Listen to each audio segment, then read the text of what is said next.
and welcome back to the Anime Egotists, where we're neither the heroes nor villains of the Pokemon universe, just nobody likes dealing with us because we're smarter. Mm-hmm. That's right. You got me, Foster, champion of Hoenn, and I'm joined by the second best looking person in this stream, my co-host. And I'm Williamson, the champion of Johto. Yes, and today we are joined by a man who is a simple man, but he's also the current champion of Sinnoh, who is in the Galar region right now. A future world heavyweight champion. A man who goes by many nicknames, but the main one we're calling him today is JoggerJoee. What is going on, people of the universe and beyond? JoggerJoee here. Like he said, I'm in the Galar region, even though I am the Sinnoh champion. I am here because, well, to be honest, I was here to see a good Pokemon match, and then people ruin everything. So yeah, people do suck. But you know what doesn't suck? Well, at least to us. Pokemon Journeys, and we are on part 4 today. Now, this is our first Pokemon Journeys video with you, JoggerJoee. Before part 4, what were your initial thoughts on Pokemon Journeys? Okay, so I gotta admit, so I'm in a Pokemon group on Facebook, and they talked about it a lot. And I'll admit, I was kind of hesitant because I was like, so this sounds like they're not completely erasing all of the other iterations of the show, but it's like they're trying to restart or like remold the canon for like Ash and his journey. And so, no pun intended.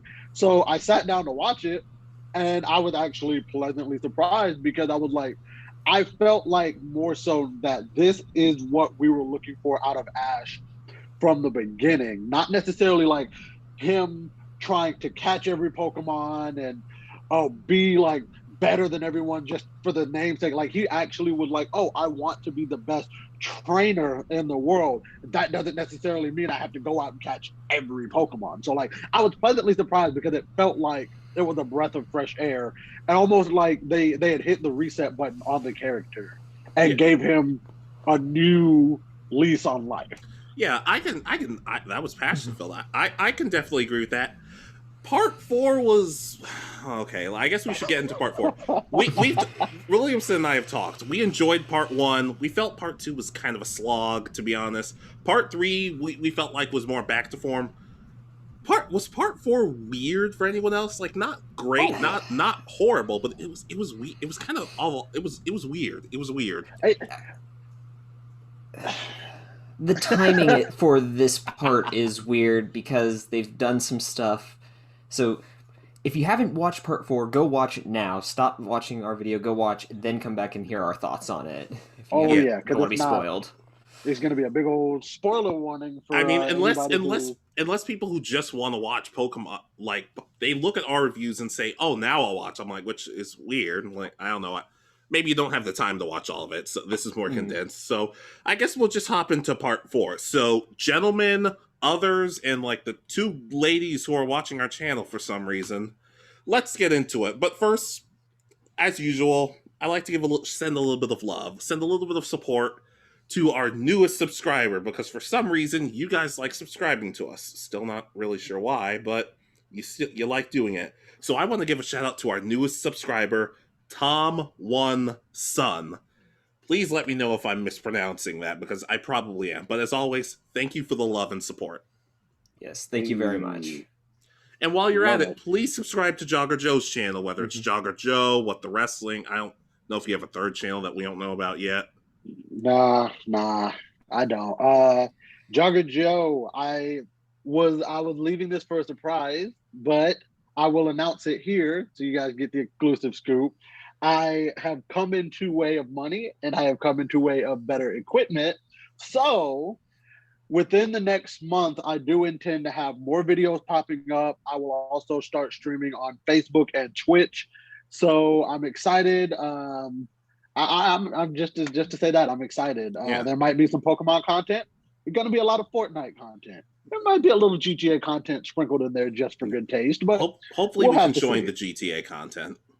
Oh yeah. Yeah, but anyways, let's get into Pokemon Journeys Part 4. So, Williamson, what was the first episode we got? Remind me.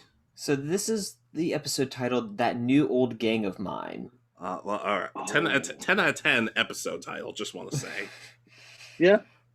That's And one thing I'll admit. They're really good. I think they're really good at naming their episode. Like their episodes are like good enough to be like, ooh, what is it about? But at the same time, it's like, okay, I get a taste of what you might be giving us by the title. That being said, I don't like when Ash and Go both do it. Like, have Ash do one episode, how Go do the other. Like, just trade off every now and then. Have Chloe do one every now and then.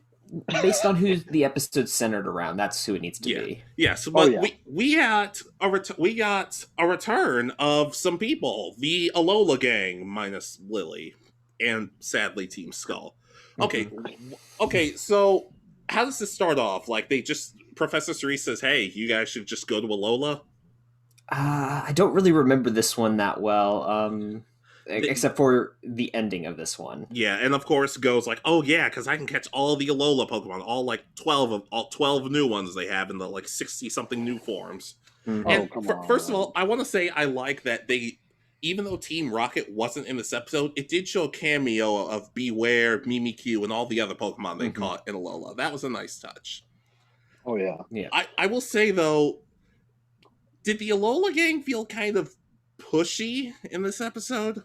Yes. Oh, absolutely. Oh, yes. This was kind of creeping me out. Like, we all know the Alolan gang are nice, but at the same time, it was like they were way too into Go. Like, this felt like the equivalent of a friend who you don't see for a while, and they come back and they're dating somebody, and they just get interrogated by your friends. This is what that felt like. This felt like they were like, so are you good enough for Ash? When are you going to have him home by? What are you going to do with him? Like, it felt like that. Yeah, and then with Kiawe being like, "You're Ash's rival. Oh my god, you have to battle me because I have to make sure you're strong enough to be his rival." It's like Goes like, "I'm not his.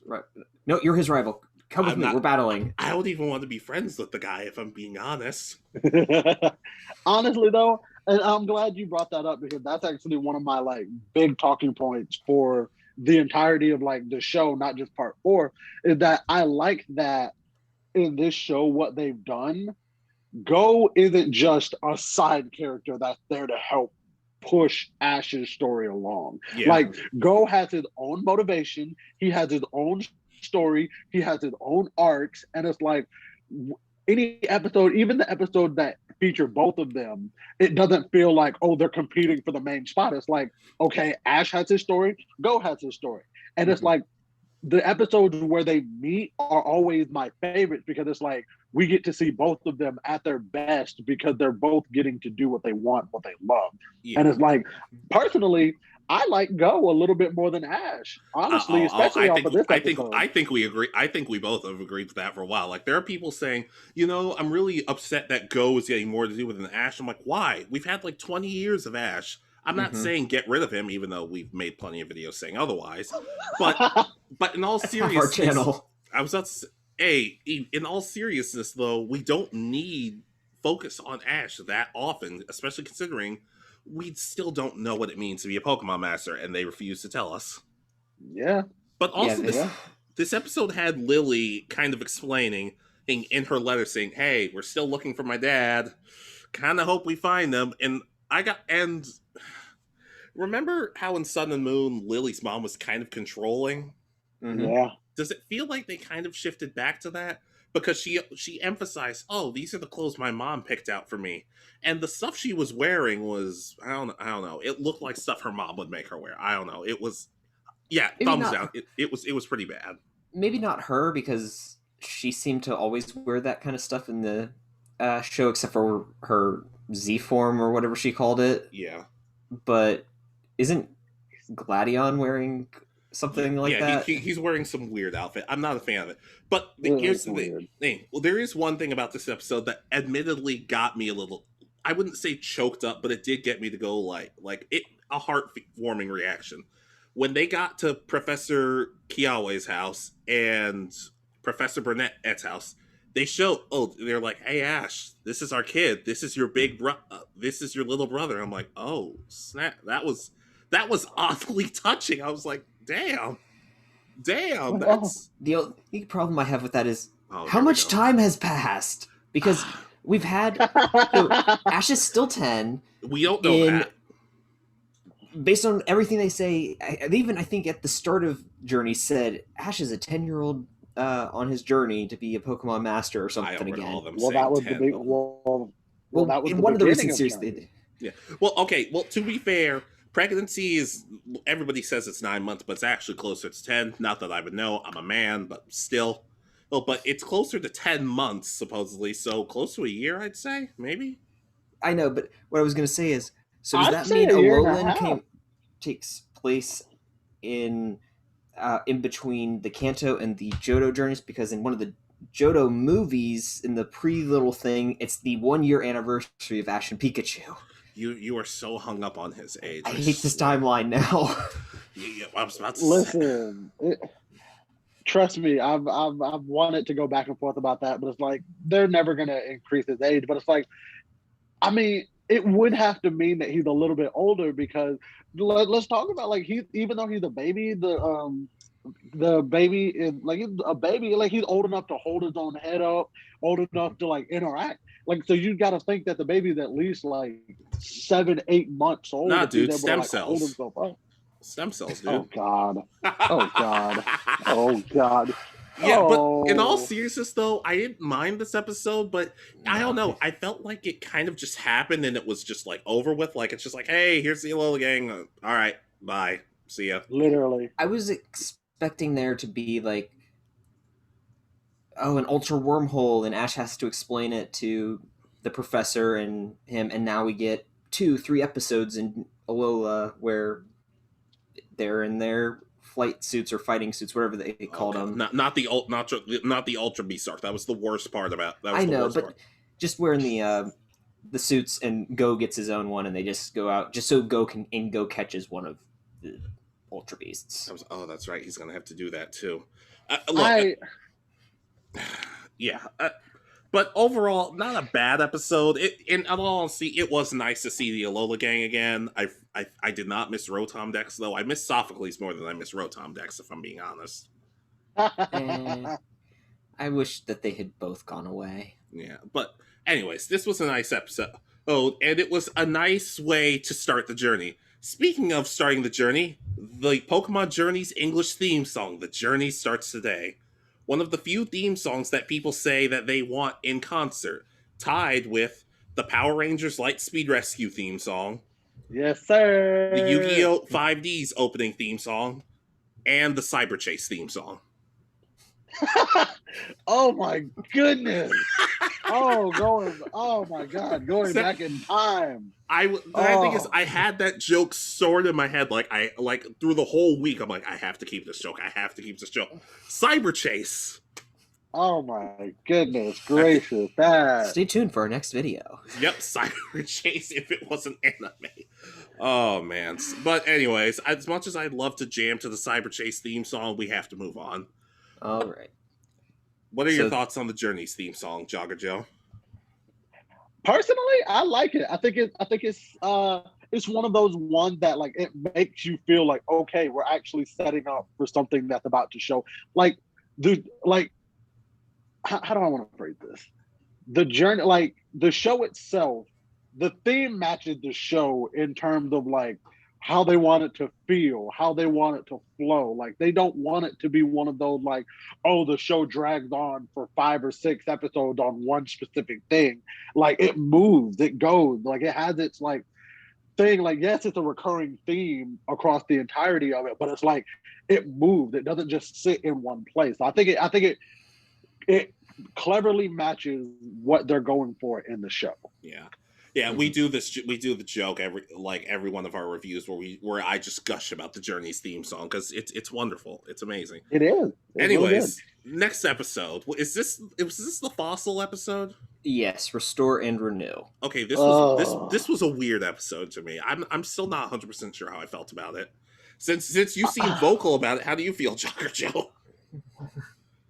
as a whole, I liked the episode because it was a good episode, like top to bottom. But it was like I feel like they spent too much time on the we gotta dig to find the fossil. We gotta dig to find the fossil. We gotta dig to find the fossil. Like I felt like that was a little bit too on the head for like what they were going for. Like they could have devoted more of that time into fleshing out Rocket, taking the old Amber, doing what they did in the actual like climax of the show. They could have fleshed that out more if they would have just like, okay, go to the museum, find the fossil, flip scene to, oh, it's 6 hours later, Ash found nothing, Chloe found something, Go ended up finding an old Amber. Boom.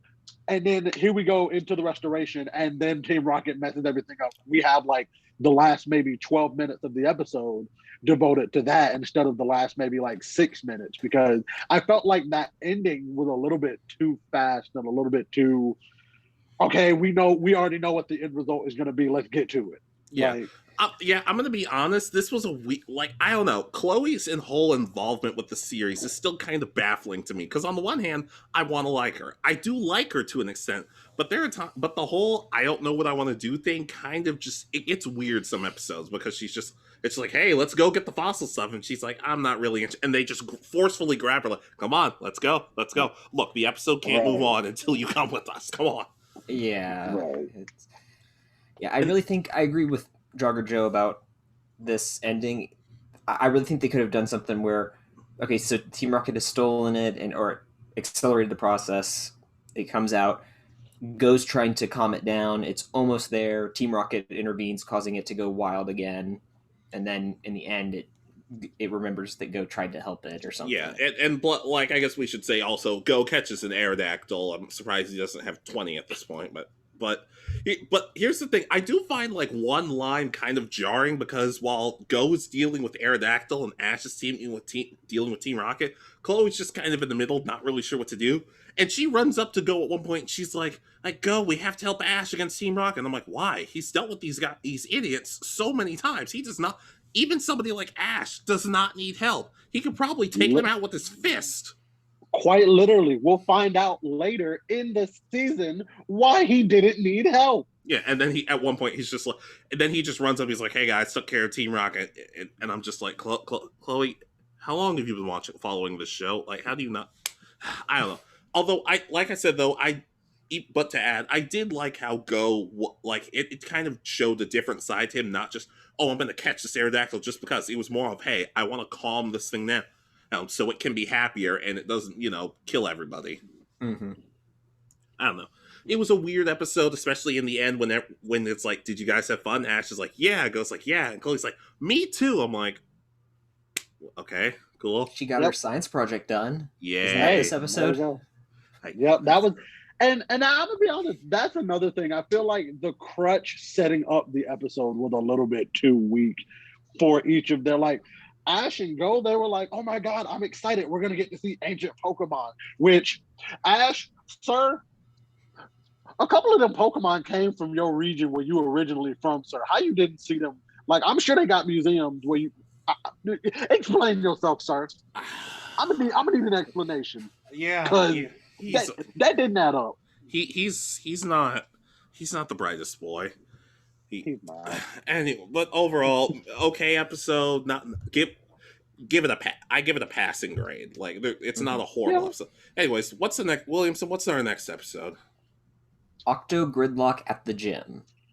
Oh, yo! So this is the rematch. Williamson, do you want to go first with this one? I feel like we've been talking over you. So, you remember my thoughts on the other one, where it seems like it could have been an arc kind of thing that they did in the series. Yeah, we both kind of felt that way. So this one definitely, well, it ended, I think, in the right way. Ash and B are now rivals, so I think that's kind of the right point to be at, versus Ash getting crushed. How did the battle? Who won this battle again? Because I'm completely blanking on that. It was a tie. Okay, yeah, that's what I was thinking too. I was thinking Ash lost the first time. This time it should be like a tie, and then maybe next time he can win or something like that. I was thinking that. Mm-hmm. So, yeah, and we get Chuck back. Yeah, I'm gonna be honest. I forgot about who Chuck was. I completely forgot who Chuck was. I was like, is it Chuck Montana? Who is it? That would have been a far more entertaining. That would have been a far more entertaining episode. No, but in all seriousness, it's nice to see that. Like I said, one of the things that bothers me about Journeys is I don't want them to have cameos just for the sake of cameos. This kind of felt like that, but I don't know. It almost didn't feel worth it in a sense because, like I said, I didn't remember Chuck. I'm sure other people do, but I'm just like, who is this shirtless man who's running around? I don't have to watch Jodo. Yeah, but I feel like I was gonna say I feel like Chuck was definitely like, yes, we understand that, like, oh, he's there to help with the story, I guess, but it's like, what did he train B? Like, is that the line that we're going with? Like, where does he fit in? Like, is this his area? Like, where do we fit him into what's going on in the episode, other than, oh, he's just on the side to be like, huh, that was a great match. Like, where does he fit? You know, that's why it kind of felt odd. Yeah, well, you have to remember the original episode with B. She's on her journey to go to all the fighting gyms and dojos to train her Pokemon against what she considers the best fighting Pokemon in the world. So that's why she's here. Because remember, the first one's at the karate gym. Yeah. Right. I will say, though, this was a nice battle, and it made Ash look better because he wasn't doing the same strategies last time. It's like, okay, I got my ass kicked last time. Let's maybe think this over a little bit. So I think this was a strong episode. Plus, it showed that Bee had a softer side to her. She's very kind to other Pokemon, despite the fact that I'm still a little scared of her. But that's cool. She likes cake. Yeah, well, a girl with a sweet tooth, my kind of girl. Anyways, anyway, hey, I gotta shoot my shot. Sonya won't answer my DMs, but anyways. Hey man, don't worry. I'm a whole champion, and I still can't get Cynthia to call me back. Anyway, so what's the next episode? The next episode is a crackling raid battle. The Zapdos episode. This was by far one of my favorite. I think this was one of my favorite episodes out of the entire series. This was an episode that I thought I was going to hate, but then I started like thinking about it. I'm like, huh, actually it was better than I thought it was going to be. So I guess we're in the same boat on that. I don't know if it's my favorite, but it was a cool episode. Yeah, right. It's interesting. So basically, a Zapdos is going around causing like power outages. Is that what it is? Yes. Yep. Like I think the episode opens up there.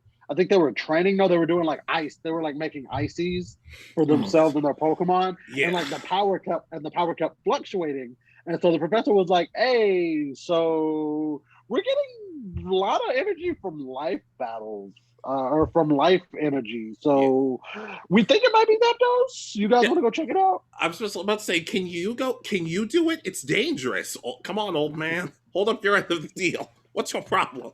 Not to mention, I specifically remember when they were making the ices, Chloe's just like, why are you so excited? I'm like, Chloe, do you have any fun in your life?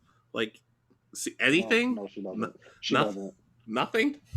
I mean, clearly she doesn't know what she wants to do, so I would expect she probably doesn't have very much fun in her life. I was about to say, maybe she's a tart person or a Jello person. Maybe that's what it is. Anyways, maybe she's a coffee jelly person. Hey, that's good shit. Anyways, so they get through the episode, and we're kind of noticing something that Go isn't really, like, we all know Go's a smart kid, but he's not really using his brain that much. He's more or less like using his instincts. Like, hey, instead of that way, let's go this way to find Zapdos. I kind of like how it's showing Ash is kind of rubbing off on Go in a sense, but not. They didn't make him stupid or anything. It's just like he's thinking more with his head, with his gut rather than his brain. Even if they did kind of take a little bit of the steam out of it with Chloe blatantly telling the audience, "Wow, he's really rubbing off on Go." I'm like, we knew that. You didn't have to say it. Come on, Pokemon. You didn't have to say it. Pokemon, show, don't tell. whatever. Mm-hmm. So they get to where Zapdos is, and Team Rocket is dealing with it too. And they actually Of team course. up against it, which I like seeing that. I like seeing the Twerps and Team Rocket team up against something that could probably take them both out. And of course, absolutely. Go's like, I'm gonna catch it. I'm like, oh, you better not catch that Zapdos. I swear to God. So Go goes after the Zapdos, and Team Rocket's like, nah, we want Pikachu now. I'm like, why? There's a Zapdos out there. Catch that. I'm telling you. I'm telling you. Like, Team Rocket, I get it. You've been after this Pikachu for 20 years. I get it. It's there. But it's like, come on. At some point, you got to reassess your priorities and realize a legendary electric type Pokemon, an electric rat. I love it. You always call Pikachu a rat. Well, it is. You gotta prioritize here. Like, if I had to choose between the two, I want the legendary bird. Yeah, and at the same time, Go, like, it's like, hey, Go, you get after the Zapdos. I'll deal with Team Rocket. And Go gets stupid. He's like, but Ash, well, I don't know if I can leave you. I'm like, God, he's been dealing with these idiots for like 20-something years. Look, literally, dude was like, Go. I have little to no faith in Ash Ketchum, but I think he can deal with Team Rocket. I think he can deal with them just fine. I wouldn't trust him to... Which, I'm gonna be honest, they have a talking Meowth. Clearly a very intelligently evolved Pokemon. With a Brooklyn accent. Right. And he shouldn't be able to outsmart them that easily. If they have a Pokemon that learned how to communicate for his own sake. Like, it wasn't an experiment. It wasn't something that just happened. Like, he learned how to do it. Yeah, and every time a new companion will always say, hey, Meowth, how can you talk? He'll be like, oh, I'm glad to tell. Oh, yeah, it all started, and they're just like, you know what, never mind. And he's like, well, why'd you ask? I'm like, I'm kind of on his side. You just... Anyways. We've already gotten that story, though. Yeah, but we feel so bad for Meowth. Yeah, but they don't know that. Anyways, so Go goes after Zapdos. He uses Flygon, which I like. He's using more Pokemon besides Raboot. It's nice to see. They battle a bit. Flygon starts to get exhausted, and I feel kind of bad for the Zapdos because they're all just like ganging up on it. But of course, he tries to catch it. It fails the first few times. He catches it. He tries to catch it again, and almost immediately when it's about to like shake and be like, "Hey, you caught Zapdos," a lightning bolt just comes out and destroys the Pokeball. I don't know. Yeah, that was. I was laughing. I was laughing. Wonderful. That was so cool.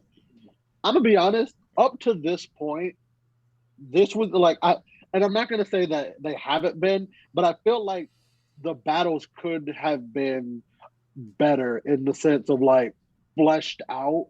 Yeah, definitely.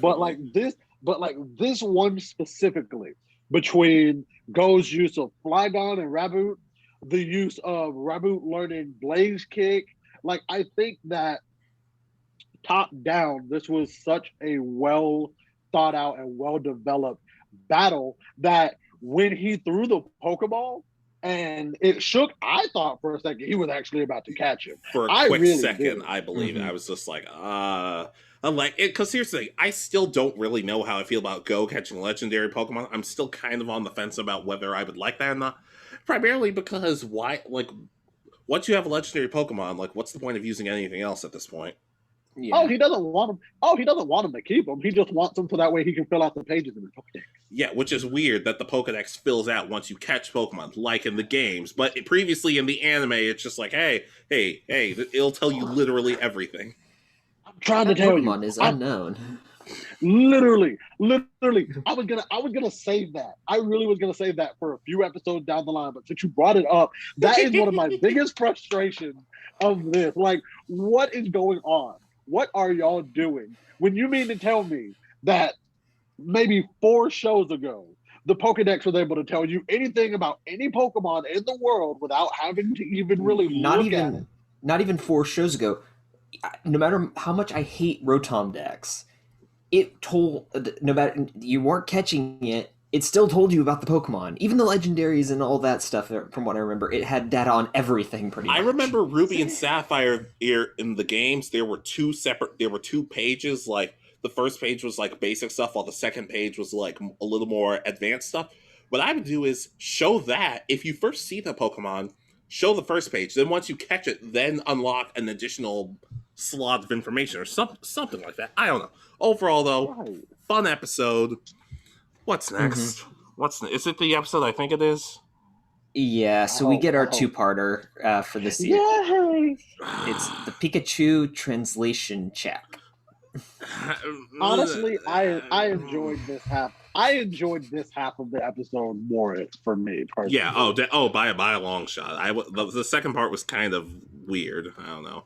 So Meowth is sick on the couch, and they're trying to come up with plans to, once again, steal Pikachu. Mm-hmm. So it turns out Wobbuffet's been recording Pikachu this whole time, and just basically his interactions with Ash.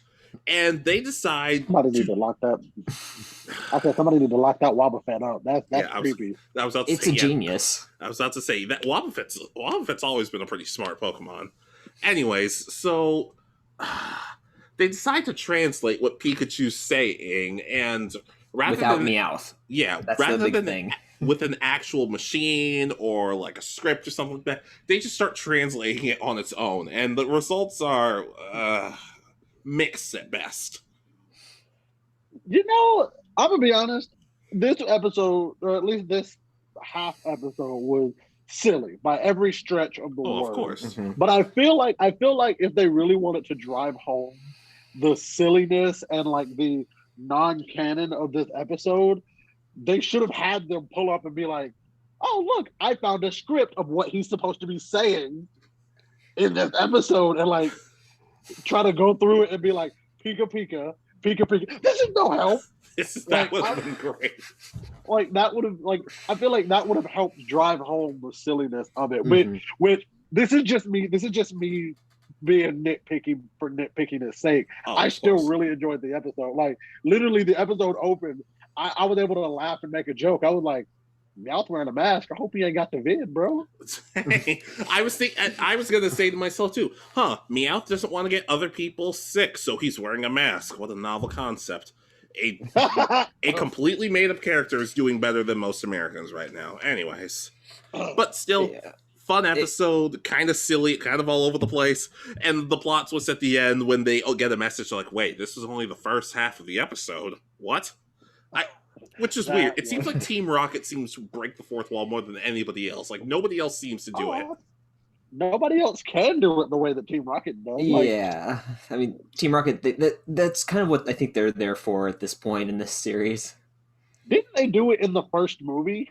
Yeah. They do it in the third movie. At the very end, they're still trapped in the mansion, and they're like, they have no idea how to get out, and they start talking to the screen. Yeah, at the end of the second movie, they're just like, hey, everybody saw what you did, and they just look at the camera and just like, they know we exist. Run. Anyway, so the second half of the episode, which is the Marsh Stomp episode, Yes. Oh, yeah. I just want to Ash and Go are idiots. I'm sorry.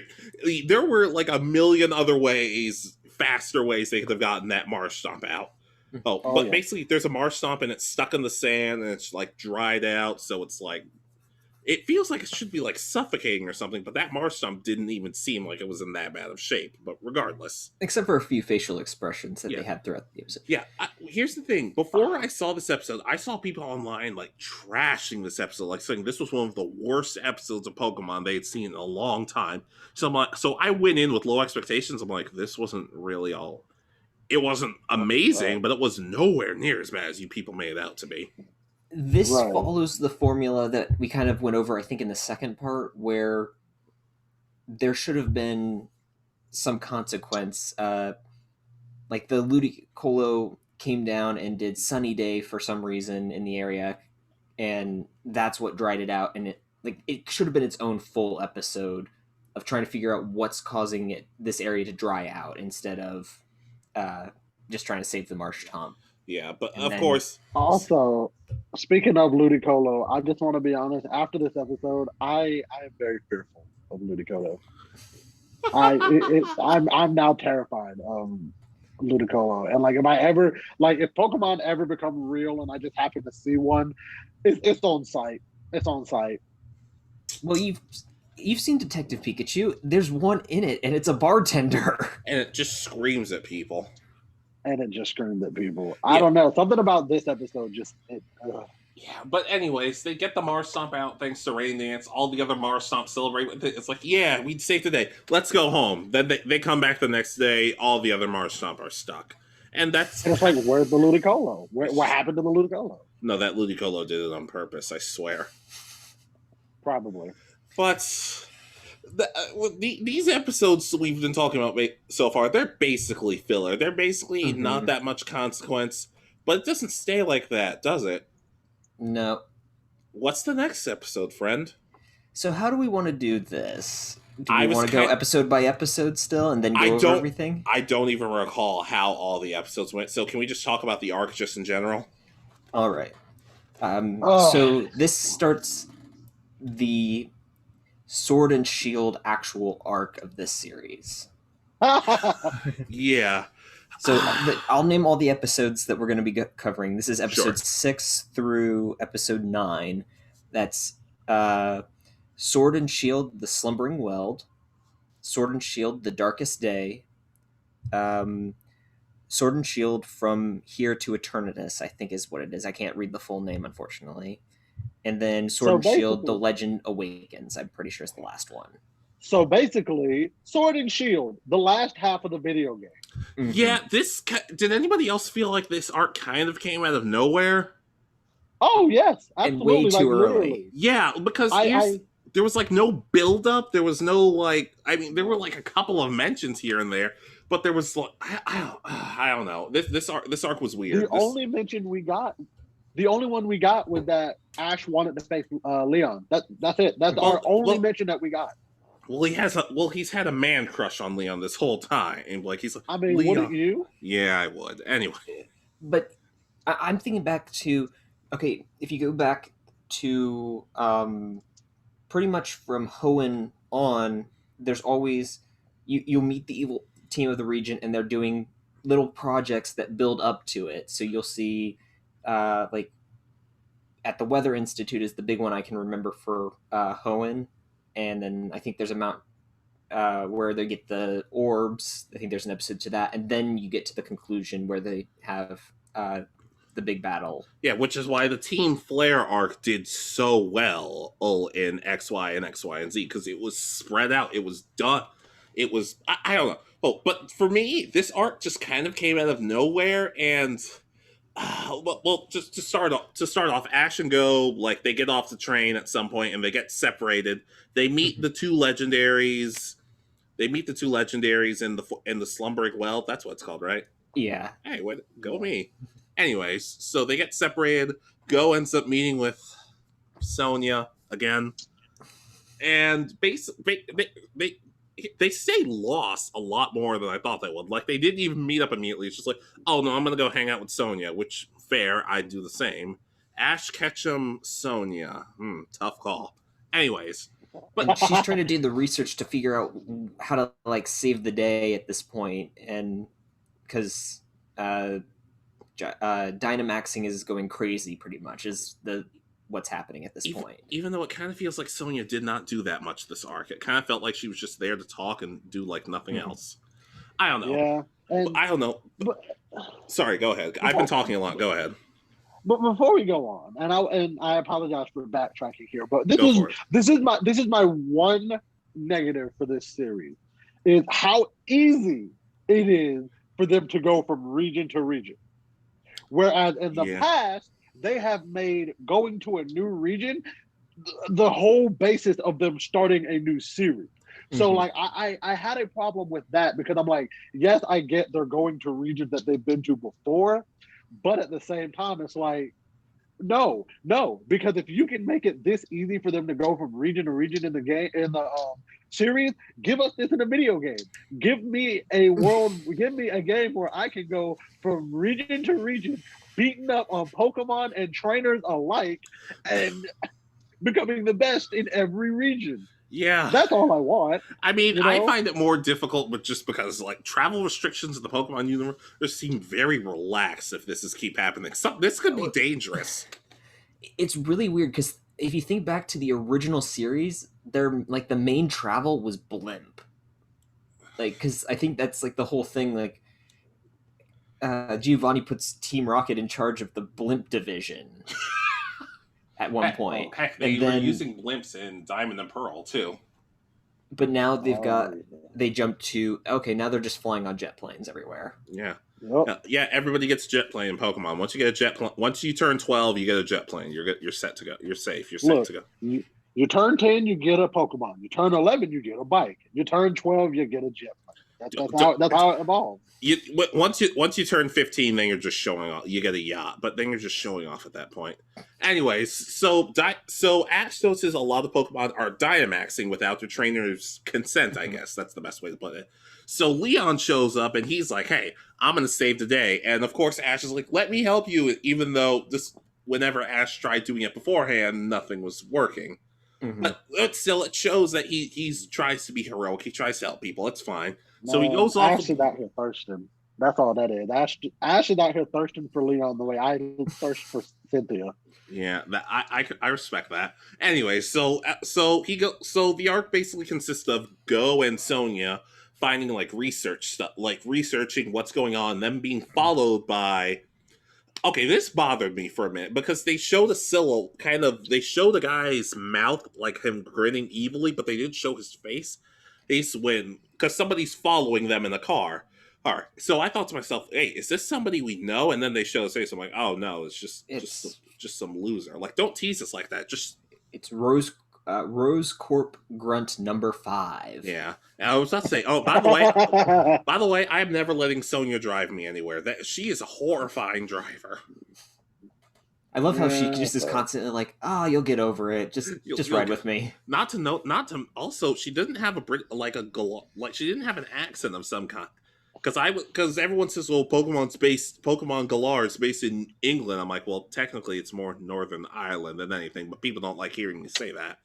Meanwhile, like she had like a Valley Girl accent. Like, I don't know, it kind of threw me off in a sense. They dub it here in the U.S., so they're not going to hire anyone special, unfortunately, for to fill these roles. Unfortunately, yeah, I know, but as we get more into it, like they're stopping everything. Like Chairman Rose thanks Ash for helping out, and it's like, hey, why don't you guys come to dinner with us? They go to dinner, and Ash is just like, oh. And he's like, hey, Chairman Rose is like, let me sponsor you. And Ash just like, no thanks. I want to be my own trainer. And Chairman Rose is like, yeah, whatever, that's cool. But his assistant didn't take it well. Which is a lot of the reason why I always, even when playing the game, I thought it was the assistant that was like the main, like, yeah, the main villain. It's going to be her because she's just so like, you have to follow me or else I'm gonna hurt you. And then it's just like, nope. I thought that they were gonna change it so that Rose is trying to find a plan to save Galar and then and not cause the darkest day, and she's taken this and realized or thought that it has to be the darkest day. That has to be what happens, and so she's corrupting his work or something. But that would have been a kind of cool plot twist. Like if you, depending on which game you get, that's the main villain. That would have been a kind of cool plot twist. Mm-hmm. That would have been. Yeah, I don't know. Maybe Pokemon Gun can do something about that. So we get to see Go and Raboot Dynamax, which was kind of cool to see. Here's the thing. One of the things I talked about early on is when Pikachu Dynamax, it took Pikachu a minute to get used to doing this. It kind of bothered me that Raboot was just like, okay, I'm good. Let's do this. I mean, to be fair, we've already established up to this point that Raboot is very stubborn. He doesn't like to not get things. And so, of course, he's going to be like, I don't know if I really understand this or not, but I'm not about to let that stop me. I'm gonna take out this garbage. I'm not calling you garbage because I think you're bad. Like you're literally the garbage Pokemon. Like, yeah. But I was about to say, but we just have to give Go something else to be good at. Whatever. Anyways, so Ash and Go, like they're kind of communicating with each other. Like, hey, I'll see you around at some point or something like that. And when things start getting more and more dangerous, they Go and Sonya find the sword and the shield, Yeah, the the little rusted sword, the rusted items, shield. and they get to the city, go try, and they get stopped again by Chairman Rose's forces saying, "Hey, we have to stop you." And Sonya's just like, "Go ahead, go. I'll handle this." And I thought, "Oh snap, she's gonna handle this. We're gonna see something cool for Sonya." But then Raihan shows up and is like, "Nah, no. It's my screen time. I'm ranked number 8. I'm here to help. Yeah, it's just like it's not right to pick on the lady. I'm like, well, to be fair, this lady can probably handle herself. I don't know. She was supposedly a rival of Leon when they were in the Galar Pokemon League. Yeah, I don't know. It'd be one of those things like if she took out 2 of their Pokemon and then started to struggle and then he showed up, I'd be cool with it. But she didn't even do anything yet, and Raihan's just like, sup. Yeah, Raihan was like, y'all got to give the brother some time on the screen.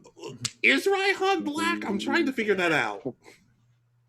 You know, there's a lot of discussion online, and the overwhelming majority of what I've seen is that he's the brother. He is the certified brother, and I don't know if that's true or not. We'll have to talk with him about that. Anyways, but it's still cool that like it's established. It's not doing one of those things where like Raihan and Sonya, they at least know of each other. I would have been kind of annoyed if they'd been like, "Huh, who are you?" Oh, I'll explain later, or something weird like that. So Ash and Leon deal with Chairman Rose. Team Rocket is being part of the construction crew or something for some reason. Yeah, they snuck in because they heard about a rare Pokemon or something through Team Rocket's network. Meowth ends up Dynamaxing thanks to one of all the meteorites flying around. Mm-hmm. And Meowth's Dynamax form is kind of weird to me. I don't know. Well, it's the Gigantamax. Whatever. The long body. Which is actually interesting to know that he had that, whatever the gene is or whatever they call it, that is required to Gigantamax versus Dynamax. Yeah. Of course, because, plot armor. Yeah, why not? Well Pikachu has it too, so... Yeah. Anyway, so Team Rocket are trying to calm down Meowth. Ash sees them and they're like, "Hey, what are you guys doing?" I'm like, "Ash, the world is falling apart. You really think it's their responsibility? They can't even catch your yellow rat thing. What makes you think that they're capable of causing this much destruction and chaos?" Because clearly they managed to be able to create a submarine, a Bicycle Man submarine, travel across several regions without modern ways of traveling, and somehow managed to keep themselves sustained enough to be able to continue to follow and chase them. Even though for everything that we know of, I think Team Rocket was disbanded. They still just follow Giovanni because they haven't gotten the messages yet. Yeah, not to mention the fact that they have been responsible for like every other team's downfall within the past several years. But still, Ash doesn't know that. Like, I have a feeling if and when the series ends, Giovanni's going to be looking through his paperwork and finally notice that they were there at every downfall of every other evil organization, and he's going to promote them to his admins, and then that's how the series is going to end. Or he's just going to pay them enough, and they're going to be like, "You know what? We have all this money. We quit. Like, we're going to start selling Castelia cones or whatever the hell they're called." All right, so now we're actually kind of into the next episode, though, with the Eternatus is broken free, and Eternatus broke free. Leon kind of almost got clapped a bit. Like Leon was like he couldn't even stand up at some points because that Eternatus is like a scary Pokemon thing. And of course, Chairman Rose is like, "Hey, you guys should join my side, take control of," and they're just like, "No, you're insane." And Oleana, is that her name? She battles Go and Raboot. Yes. With her Milo tick. Shame that Go doesn't think, maybe a fire Pokemon going up against a water Pokemon isn't the best idea, but it's just like, no. Okay, but clearly we've already established the main characters in these series are not smart enough to realize I need to have an advantage Pokemon, which for everything that it's worth, how many Pokemon has Go caught up to this point, and why doesn't he rotate them? I understand he has the Raboot, But like you can rotate. You can carry 6 Pokemon at a time. Rotate your team. I Yeah. understand you don't want to be a trainer, but for God's sake, it would help you out so much. Yeah, not to mention but of course, Go's Raboot evolves into Cinderace and becomes a lot more affectionate, oddly enough. That was kind of weird. And Ash's Riolu evolves into Lucario because it's like the only Pokemon he uses in this series. Favorite? Despite the fact that he's... favorite. Go ahead. Despite the fact that he's caught a Gengar, a Dragonite, and a Sirfetch'd, they've each had like 1 or 2 battles. Oh, just wait till we get to his next Pokemon. I've seen I've heard some spoilers, and I've heard it's bad. Anyways, so they defeat everybody. The Ash and Go catch Eternatus with the giant Pokeball sphere thingy. Mm-hmm. I did find it kind of hilarious how they both had to throw it together. Not because considering Ash has lifted like well above his weight limit, all this heavy Pokemon and stuff, he could probably have done it with a finger, just like. Literally, he probably would have just been like, "Oh, look, we gotta catch him." Okay. Yeah, I will say. We did forget to mention that the Galar Legendaries do show up because it is the end of the game. Yeah, which once again seemingly came a little too early. Then again, that's what they did with Sun and Moon. They did the whole end of Sun and Moon like really early into the Sun and Moon series, and we're all like, what the hell is next? And then the Ultra Beast came, and I was like, oh, that's disappointing. And then at the everybody's like back to normal, everyone's fine, and Raihan's like to Sonia's like, oh well, maybe next time I'll ask you out. I'm like, we don't all like snow bunnies. Come on, Pokemon. Like you gotta. Am I wrong? Doesn't that feel? You broke him. You broke JoggerJoee. Doesn't that feel kind of wrong?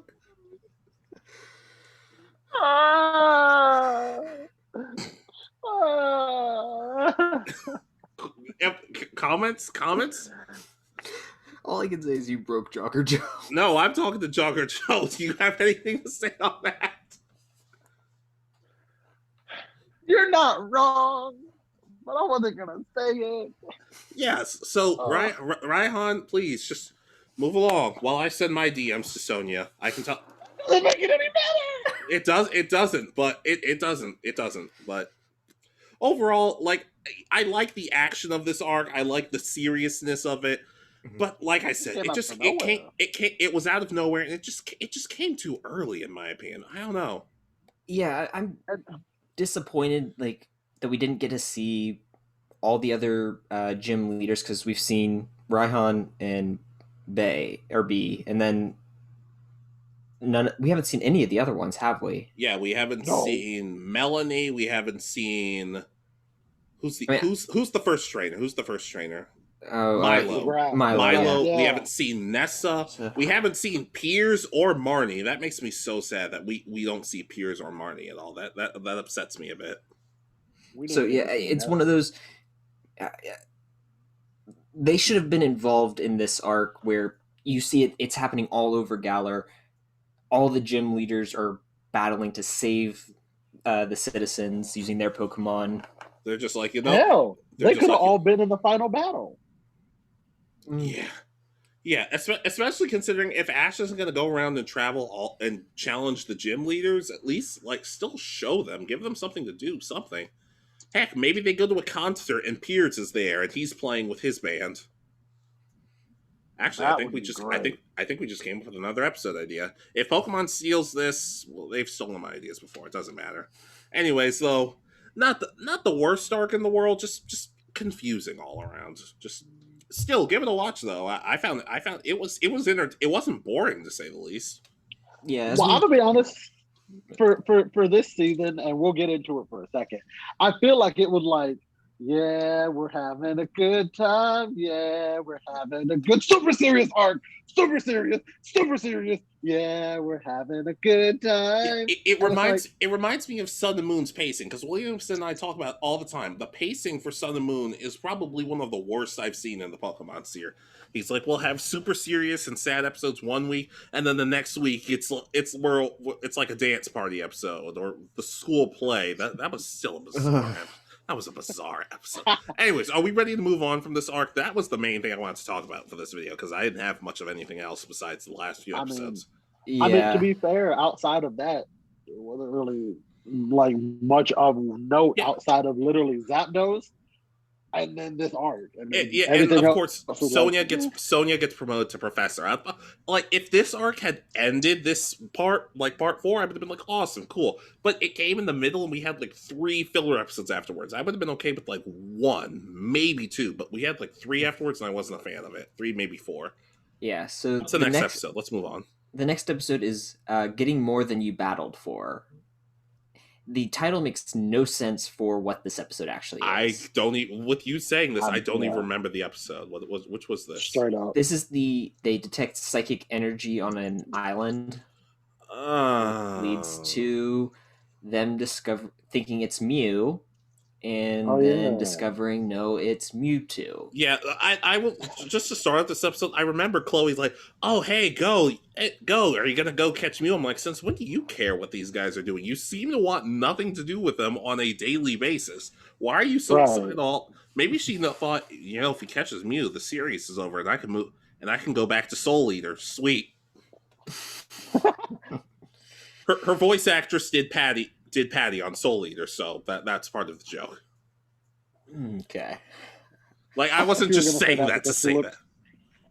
No, I thought you were going to say that because she kind of somewhat looks like a childish version of Maka. Just a little bit. A little bit, yeah, I can see it. Anyways, they get to the island. Through some shenanigans, Go is like catching everything in sight, like usual, which I'm still not completely huge on, but whatever. And they fall into the water, and they find that they've been rescued. And who shows up? Mewtwo. I'm gonna be honest. I wasn't the biggest fan of this episode. I'm not gonna lie, and neither was your dog, apparently. Apparently not.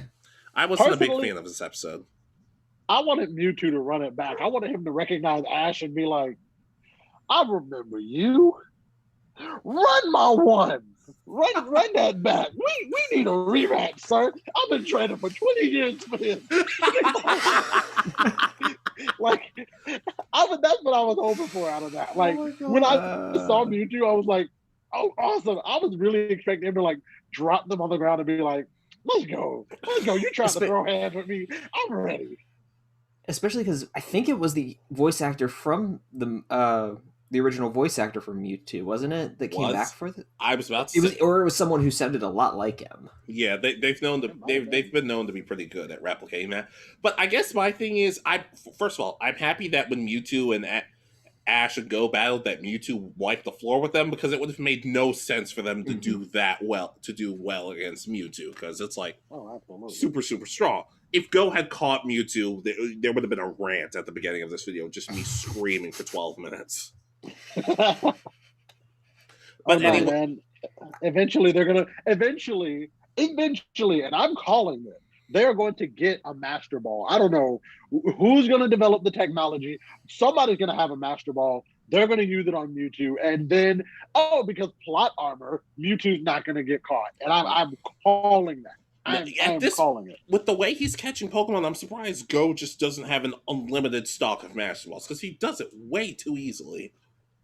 Which, that's another thing I wanted to ask. Like, why don't they use variations in the show? Like, we got Luxury, Premier, Quick, Dark, not Dark, Dusk, Fast, Heavy, Dream, Heal. Like, there's so many. I didn't even name Ultra and Great, for God's sake. Like, there's so many, like, different types. And it's like, maybe, is it because that to get those specialty types, you have to get apricots and go to a specific maker? Like, if that's the case, then explain that. But it's like, you can't set something up. I mentioned that in the previous video. I was about to say, well, to be fair, they would have to talk about the GS ball, and I don't think they're ever doing that again. I think the GS ball is dead. I'm still disappointed that never came to anything. Literally, it's like the biggest dropped thread in Pokemon. Yeah, but the thing is, this episode didn't even do that much of anything to begin with, because it's just reaffirmed Ash and Go's goal of being a Pokemon master, catching every Pokemon. Which, let me remind you, Go's goal of catching every Pokemon is mentioned almost every single single episode. It's episode. so frustrating. Like, we get it.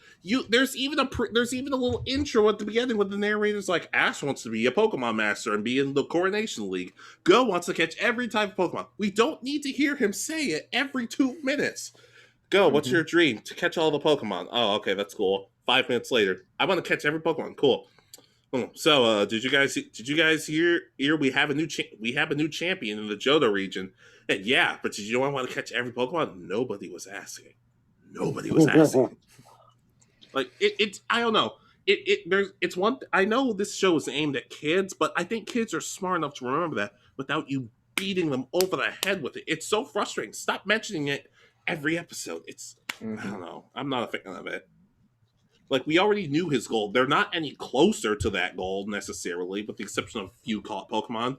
This, like I said, this felt like a cameo for the sake of a cameo, and I wasn't a fan of it. I wasn't huge on it.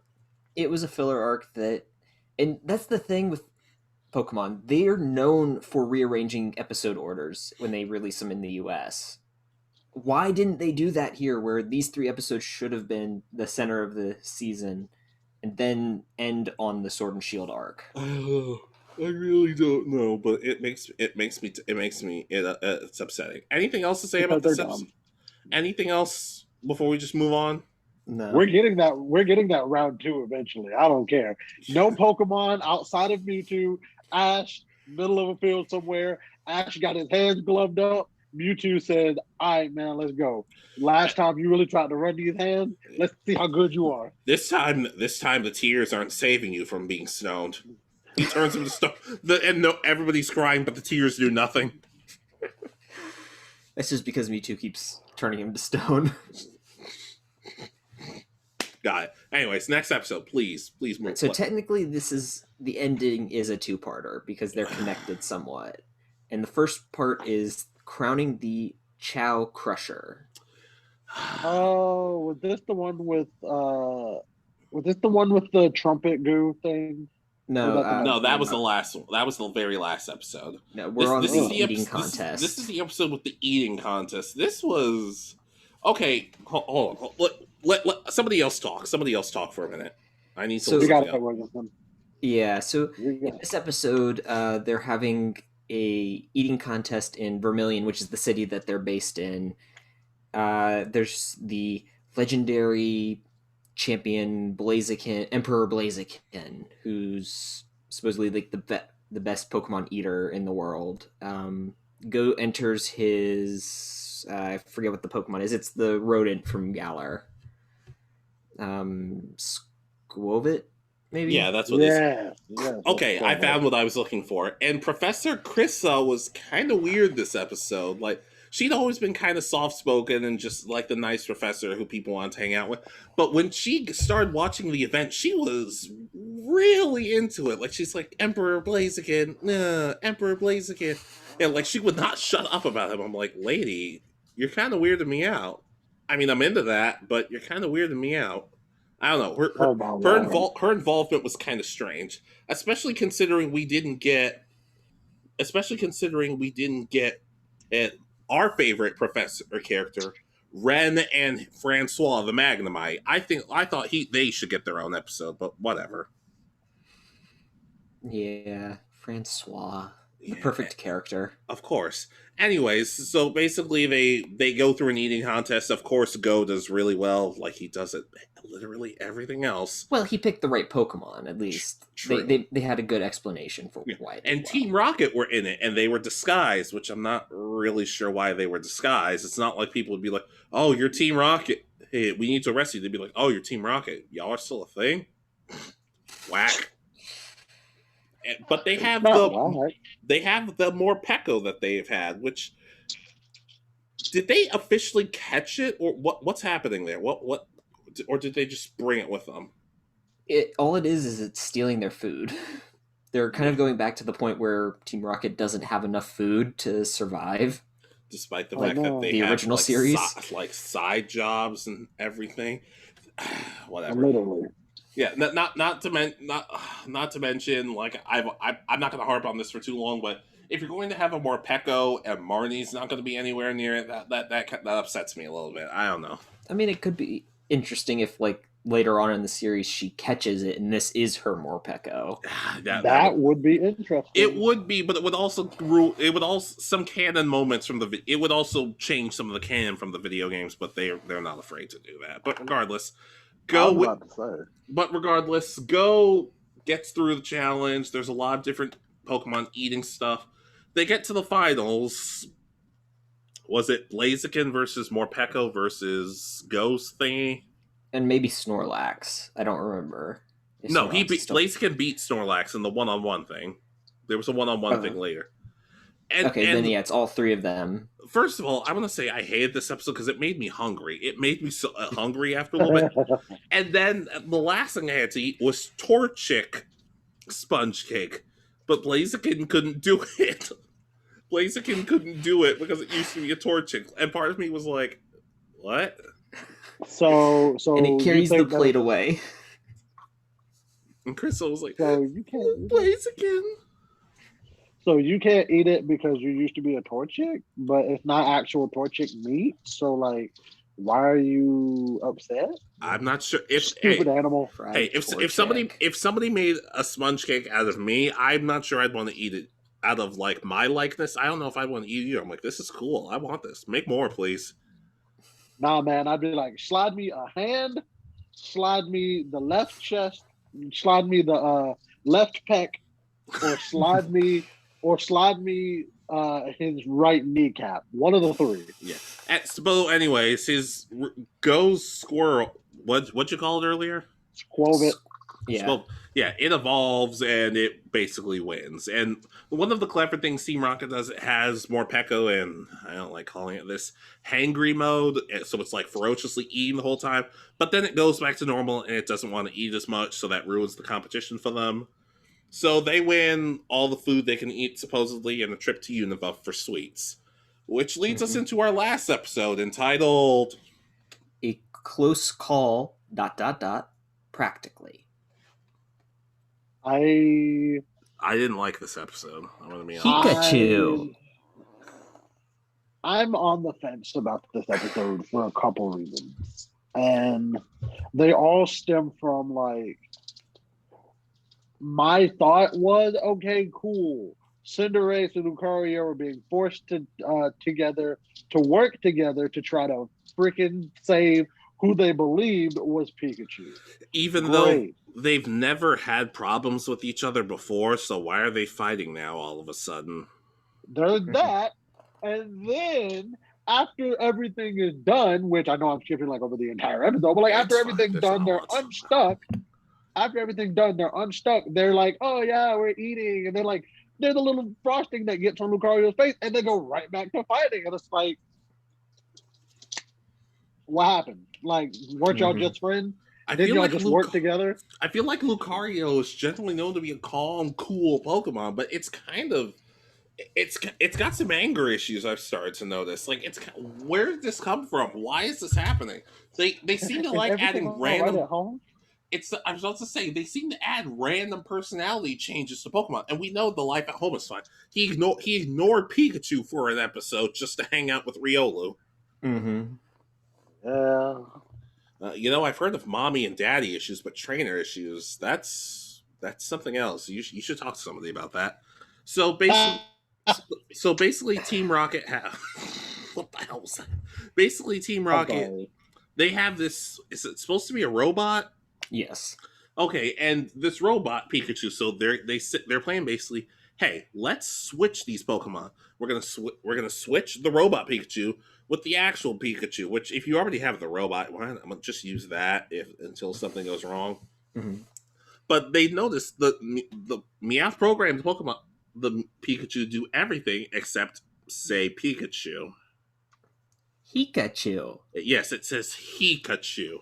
And honestly, I tried my damnedest to listen to how it was saying it, but I couldn't tell the difference. It's too similar. Mm-hmm. It's too similar. So I guess in a sense that would have worked, but at the same time, how are they able to notice? Whatever. So Cinderace and Lucario basically get trapped together with some weird goo trying to save, like what JoggerJoee said, what they thought was going to be Pikachu. And through some shenanigans, they keep fighting with each other. They get stuck. They get like beat up. They finally start working together. The goo gets undone. Meanwhile, this bothered me. This really bothered me. Ash and Go are just sitting on the bench eating their sweets. Like, they just keep finding sweets to eat them. And Go, being like the voice of reason, is kind of like, maybe we should do something about, like, maybe we should go look for them. And Ash is just like, nah. They Literally can take care of Go themselves. Go literally was like, they've been gone for a while. Like, I wonder what they got up to. Ash, man, they probably ate too many sweets and they can't move, bruh. Man, pass me another one of them. It's Castelia cones. I think something like. Okay, that crustal sponge cake thing, like it was like mixed with chocolate cake and cheesecake. That sounded so good. That's what we should do. Bro. We should find a way to make Pokemon recipes that haven't come out yet. We should find a way to get on that. I mean, we can call binging with Babish. He does them. Let's do it. Crossover time. Anyways, but I guess and just one tiny thing I want to mention about the previous episode. I don't like going back. Chloe got very into the Pokemon eating contest for some reason, but it doesn't really seem like a career for her. But whatever. Anyways, things just kind of basically fall apart. Lucario and Cinderace like to learn to work a little better together. While Team Rocket blasts off, and they still have Pikachu, and they're like, "Oh, we still have Pikachu, so I guess we win." But it says Pikachu. I don't get it. And the episode kind of ends. Lucario and Cinderace start fighting again. Ash like, it's really nice to see two great friends fight. I'm like, I don't remember you having fun with your fights with Misty, Iris, Dawn. His fights with Dawn never made any sense in my opinion. They were always forced. Yeah. But overall, I know it sounds like we complained a lot about Part 4, but it had some solid moments, some really solid episodes. It was just kind of weird with just the pacing. It was just all over the place. It was all over the place. Episodes, weird timing for events. I still like Go. I still like a majority of the characters. I still enjoy Chloe, but it's just one of those things where I'm kind of ready for them to just put her in the show, make her a more main character, because she feels like such a side character right now. Oh yeah. And a lot of people tell me she gets better. I'm like, great, show it. Hurry up. Like, come on. Like, I hope you're right, because I like Chloe. I don't want to hate this character, but so far it seems like they're scared to do anything with her. Yeah. Any word on Part 5 yet? No. If anything, I have heard that this might be the end of the first series of journeys, and they might move on to something else, which sad. We're going to have to talk about the very sad reality that they might be changing that theme song. Look, well, you know what they're going to do? They're going to pull a Power Ranger. So it's going to go from Pokemon Journey to Pokemon Super Journey. Look, as long as it's nothing like Super Mega Force, I'm good. Dude, I'm going to be honest. We can talk about that later. Yeah, we can talk about that once we're done recording. Not to mention though, like, I don't know. Here's the thing. I will say, I like that they're showing Chloe different things rather than just Pokemon contests and gym battles. I like that they're showing different stuff for her. Heck, I wouldn't be surprised if they start doing, like, photography or something like that. I mean, it would be a good crossover for Pokemon Snaps. Yeah, and I get the feeling that might be our friend Peter. That might be, we might have to tell him about the episode. Hey, there's a Pokemon episode focused on photography. Get on that. Yeah, we got to get him. We got to get him on the podcast sometime. We got to talk to him. It's been a minute. Anyways, but I have heard the one other rumor that I definitely didn't make up is that the group that made the theme song Walk Off the Earth, right? Okay. Yeah, that's the name of the group, Walk Off the Earth. I feel like I have. Okay. Yeah. Anyways, they're actually doing a collaboration. They're actually doing the same song, but they're remaking it. Yeah, for the next, and they're doing collaboration with 3-6 Mafia for the next Pokemon theme song. Don't lie to me like that. I told you. Don't lie to me like that. I definitely did not make it up. That makes it sound like you definitely did. Oh, I did. Oh, I obviously I did. But it's so much fun to think that we're doing the journey starts today with 3-6 Mafia. That would be amazing. That'd be so hilarious. You just hear the opening start and then you hear 3-6 Mafia. The journey starts. Somebody's gonna get their ass kicked. Oh, God. Anyways, though, like I said, I enjoyed part 4. It was weird. The pacing wasn't great, but like I said, I like to think they can rebound because they have rebound. But I don't know. What are you guys' thoughts overall?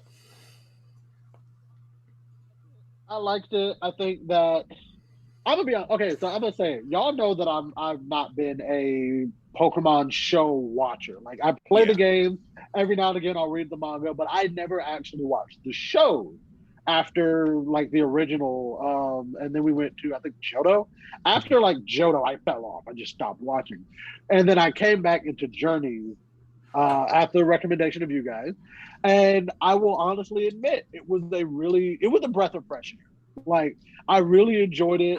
I didn't feel like I was watching the originals, which I'm glad I didn't because I didn't want to have that type of comparison. But like me being 24 years old, sitting down to watch Pokemon when I used to watch Pokemon when I was like 8, I think I still had that same level of enjoyment. Yeah. Just I'm a little bit more mature, so I feel like I can actually enjoy it a little bit more thoroughly than I did when I was younger. Yeah. Plus, it's goofy, so as we get older, we're allowed to poke fun at it a little bit.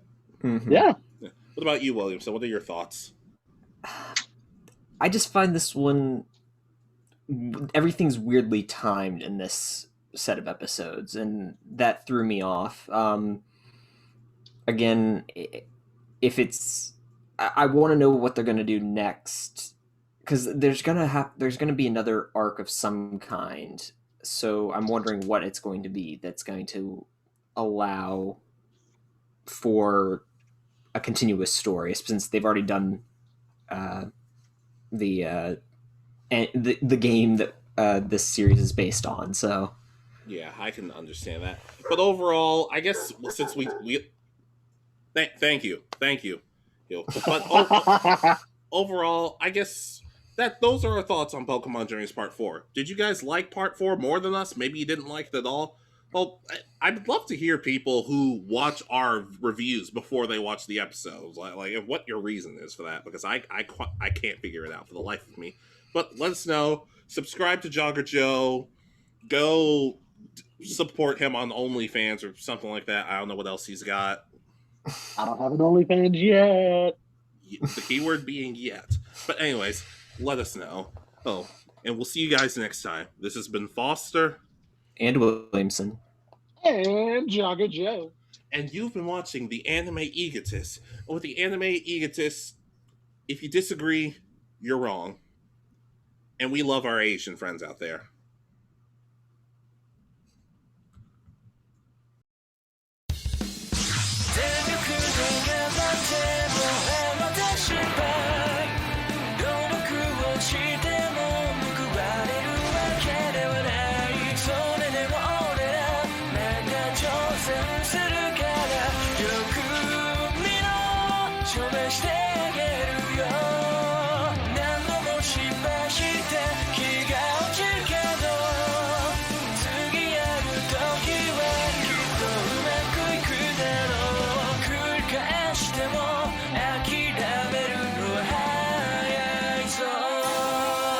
La la.